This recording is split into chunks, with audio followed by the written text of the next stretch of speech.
and there were a lot less of them, there was a lot less raccoon predation.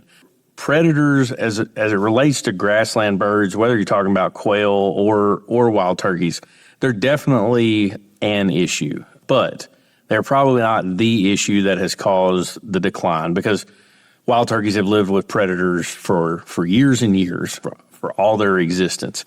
Now, that's not to say that predators aren't artificially inflated right now because of the amount of food that's on the landscape, but I think a lot of it can be fixed with habitat.